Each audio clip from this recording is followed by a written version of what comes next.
Magandang araw po sa inyong lahat. Dapat matutunan nyo para gumaling agad sa English ang mga baguhan. Okay?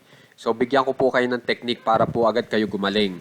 At magbigay po muna ako ng halimbawa na patunay na makakabuo po agad kayo ng English sentence na kung saan ay sigurado po kayo na tama yung nabuo yung English sentence. Okay? At ito po yung aking halimbawa. Ito ay masama para sa akin. Kapag in English nyo po, it is bad for me. Ito ay masama para sa akin. It is bad for me. Okay, isa pa. Yun ay madali para sa iyo. It was easy for you. It was easy for you. Yun ay madali para sa iyo. Kung mapapansin nyo, ang bilis po natin makabuo po ng English sentence. Okay? Gamit po itong ating pattern ngayon. Okay? Ngayon, ipaliwanag ko lang po yung pattern na ginamit ko. Okay? At ito po yon. Pronoun or noun plus linking verb plus collocation. Na yung collocation po ay binubuo ng adjective plus preposition na susundan po natin ng tinatawag na object pronoun o object noun. So ito pong pattern natin na ito, yan yung tutulong sa atin para makabuo po ng ganitong English sentence po, yung kabibigay ko pa lamang. Okay, na kung saan ay gamit na gamit. Okay? So, ito pong pronoun, yan po ay binubuo po ng ako bilang I, siya bilang you, tayo o kami bilang we, sila bilang they, siya bilang he kung lalaki, siya bilang she kung babae. Yung noun naman po natin dito, patungkol po yan sa pagpapangalan. So, pag pinangalanan natin yung tao, yan, Mario. Okay? Na kung saan ay pag isa lang po yung Mario, isa lang po yung pinangalanan natin, ang ginagamit po natin ay is o was. Pero kung dalawa po yung pinangalanan nating tao, katulad ng Mario and Tarzan, are over. Okay. Ang malaking tanong, ano naman tong is o was o are over? Yan naman po ay tatawagin nating linking verb na sa Tagalog ay I. Okay, sa Tagalog ay lang. Pero pagdating sa English, maaaring maging am, was, are over ang I natin. Paano natin malalaman na yung I natin ay kailangang i-translate bilang am o was? Ito na po, susundin nyo lang po itong ating listahan. Kapag ang ginamit nyo ay I, am, o kaya was. Pag ang ginamit nyo ay am, sinasabi nyo na ang impormasyon na ibinibigay nyo ay pang ngayon. Samantala yung was naman po, yung impormasyon na ibinibigay nyo ay pang noon. Yun po ang pagkakaiba ng am at was. Ganon din po ang are at saka were. Sinasabi nyo na pang ngayon yung impormasyon na binibigay nyo kung are ang gagamitin nyo. Kung were naman, edi pang noon na impormasyon ang sinasabi nyo dun sa inyong kausap. Okay po? So ngayon, ipapakilala ko sa inyo itong tinatawag na collocation na gamit po ito at kailangan dumami po ang inyong kaalaman patungkol sa collocation. Kasi katulad po nito, adjective plus preposition. Ang maganda po dito, pag gumamit po kayo ng adjective, katulad po ng bad, o easy, difficult, good, suitable, qualified, grateful, kung gumamit kayo ng adjective, alam nyo na po agad ang isusunod nyo po sa adjective nyo na salita. Dahil sa collocation. At ang sinasabi nga po ng collocation, ang pwede mong isunod sa adjective mong bad, easy, difficult, hanggang sa grateful ay isang preposition. Okay.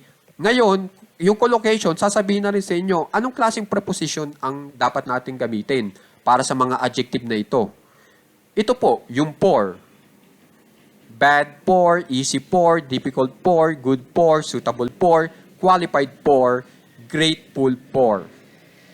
Okay, so ang collocation ay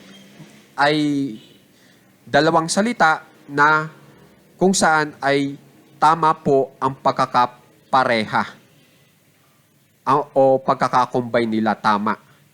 Okay? Kasi hindi naman po lahat ng preposition ay pwede nating i-partner sa adjective na bad. Kaya meron tayong tinatawag na collocation. Itinuturo sa atin yung tamang kapartner po ng adjective natin na kung saan ay isang preposition. Sinasabi niya, pag ang ginamit mo raw ay bad, ang preposition mong gagamitin ay poor. Kapag ang ginamit mo ay easy, poor din. Hanggang dito sa grateful, poor din po yung preposition. Okay? Ngayon po, pag ang gumamit tayo ng preposition, nangangailangan pa po yan ng iba pang salita. Kasi ang preposition po natin dito ay itong para o sa English ay for. Na kapag hanggang para lang, kulang po yung ideyang ibinibigay natin. Tingnan nyo. Ito ay masama para. Para saan? Di ba? May tanong tayo. Kaya kailangan dagdagan natin ng iba pang salita na kukumpleto sa ideya ng para. At ito po yung tutulong, object pronoun o noun. Yung object pronoun po ay itong me, you, us, them, him, her, at saka itong it. Ngayon po, ito pong it, itinagalog ko na lang pong bilang dito. Pero hindi nyo makikita sa dictionary itong salitang dito para sa it. Pero ganyan po talaga tayo magtagalog, kaya inilagay ko na rin po. Para malaman nyo na i-translate natin yung salitang dito sa ating aralin bilang it. Okay? Ngayon naman po, pag noun, object noun, papangalanan natin, itong Mario, na sa Tagalog ay kay Mario. So ito po yung kailangan natin, itong object pronoun o object noun, para makumpleto yung ideya nitong preposition natin. At binibigyan ko na rin kayo ng ideya na ang preposition po ay maaaring sundan ng object pronoun o object noun. Okay po? Okay, magbigay naman po ako ng halimbawa na hindi naman po it. Iba naman. Okay? Subukan po muna natin ang ibibigay nating impormasyon ay pang ngayon. Okay? Si Mario ay angkop para dito ngayon. Kung yan ang gusto nyong ibigay na impormasyon, ito lang po ang English. Mario is suitable for it. Okay? Samantala, kung gusto nyong sabihin ay si Mario ay angkop para dito noon, ito naman, Mario was suitable for it. Ganun naman po. So, ganun kadali. Okay? So, pag sinabi pong adjective, inilalarawan nyo po yung ating subject na maalinman sa pronoun o noun natin dito. Okay? Inilalarawan po natin. So, sana po makikitandaan po yung ating pattern at saka makikipag-aralan po itong ating collocation. Kasi ang collocation po natin, hindi lang po adjective plus preposition ang kombinasyon yan. Pwede rin pong adverb plus verb o kaya verb plus preposition. Kaya dapat pag-aralan nyo.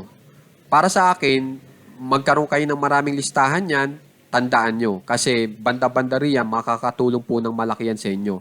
Para hindi na po kayo mahirapan kung anong isusunod sa inyong verb o sa inyong adjective o adverb. Para hindi na kayo mahirapan. Okay po? So, ang pagkakaiba nga pala po ng object pronoun sa nandito po sa taas na ating pronoun ay ito pong nasa taas ay subject pronoun. Ibig sabihin, pinag-uusapan yung nasa taas, ito naman pong object pronoun, hindi po pinag-uusapan. So, magkaibang tao yan. Yung nasa taas, pinag-uusapan. Yung nandito sa baba, hindi po pinag-uusapan. Okay? So, sana makikipag-aralan po ng maigi itong ating leksyon ngayon kasi alam nyo naman na importante kasi nakakabuo po tayo ng sarili nating English sentences dito. At saka, meron na naman tayong panibagong pattern na natutunan dito sa ating leksyon. Okay po? So, makikitandaan na rin po itong mga collocation natin para hindi na kayo mahirapan, para alam nyo na agad ang isusunod nyo po dito sa mga adjective natin na ito. Okay po? Maraming salamat po.